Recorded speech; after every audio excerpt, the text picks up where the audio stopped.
बिस्मिल्लाहिर्रहमानिर्रहीम। बात शुरू करने से पहले मैं ये बता देना ज़रूरी समझता हूँ कि देखिए, मेरे वीडियो में और मेरे इस बात में किसी को भी किसी के मज़हब को और किसी के दिल को ठेस पहुँचाना नहीं है, बल्कि मैं ये चाहता हूँ कि हमारे अंदर जो गलत फहमियाँ हैं हम उसको दूर करें। इसलिए कि मेरा ऐसा बहुत सा फ्रेंड सर्कल है जिसमें नॉन मुस्लिम्स भी शामिल होते हैं, और आप यकीन जानें कि वो नॉन मुस्लिम जो मेरे साथ रहते हैं और मैं उनके साथ ऐसा रहता हूँ कि किसी को ऐसा शक भी नहीं होता कि ये हमारा कोई नॉन मुस्लिम्स भाई है। वो मुझे देखकर सलाम भी करते हैं, मुसाफ़ा भी करते हैं और अल्हम्दुलिल्लाह भी कहते हैं, इंशाअल्लाह भी कहते हैं। यही हमारे भारतीय कल्चर है और अल्हम्दुलिल्लाह ये डेमोक्रेसी है, ये हमारी सोसाइटी है। और इस सोसाइटी को कुछ लोग हैं जो नज़र लगा रहे हैं और उस चीज़ का, उस प्रोपेगेंडे का शिकार हमारे कुछ ब्रदर्स और फ्रेंड्स भी हो जाते हैं, इवन वो मुस्लिम है या नॉन मुस्लिम हो। क्यों होते हैं?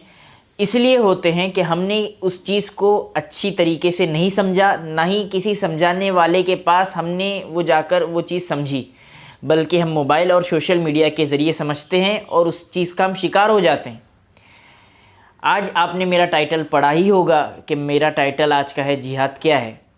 हमारे नॉन मुस्लिम्स ब्रदर जिहाद को लेकर बहुत सेंसिटिव रहते हैं, जिहाद नाम सुनकर वो गुस्से में आ जाते हैं। हमारे मुस्लिम ब्रदर भी, हमारे मुस्लिम भाई और बहन भी जिहाद का नाम लेकर कतराते हैं कि कहीं सोसाइटी में अगर जिहाद का नाम लिया जाए तो उनको लोग एकदम अजीब नज़रों से देखते हैं। वजह क्या है इसकी?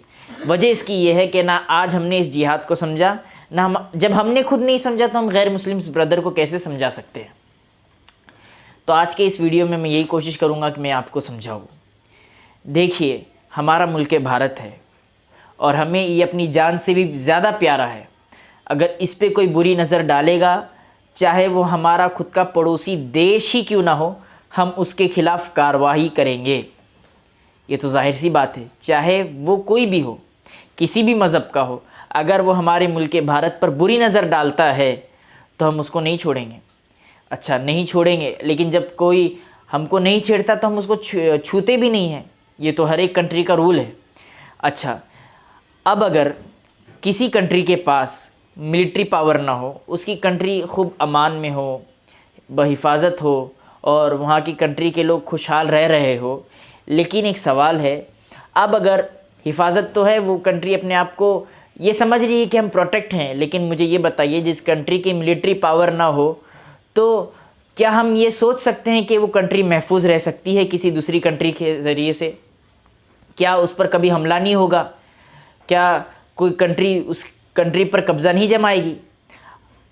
और आज के इस दौर में सबसे सिविलाइज्ड कंट्री और सबसे डेवलप कंट्री उसको समझा जाता है जिसके पास सबसे ज़्यादा मिलिट्री पावर हो, मिलिट्री फोर्स हो, अपनी कंट्री को प्रोटेक्ट करने की ताकत हो।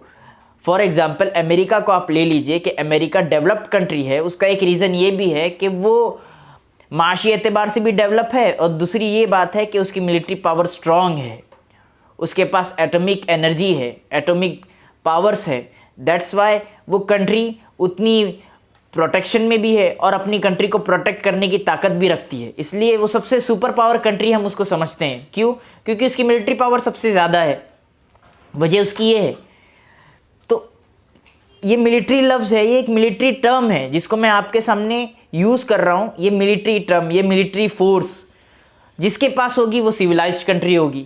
अब अगर इंडिया के पास है तो इंडिया एक डेवलप कंट्री है, इंडिया एक सिविलाइज्ड कंट्री है। बिकॉज क्यों? क्योंकि इंडिया के पास मिलिट्री फोर्स सबसे ज़्यादा है। उसी तरह इस्लाम एक ऐसी तहज़ीब और एक ऐसा मज़हब है जो पूरी तरह से सिविलाइज्ड है, पूरी तरह से डेवलप्ड है। इसे डेवलप करने की ज़रूरत नहीं।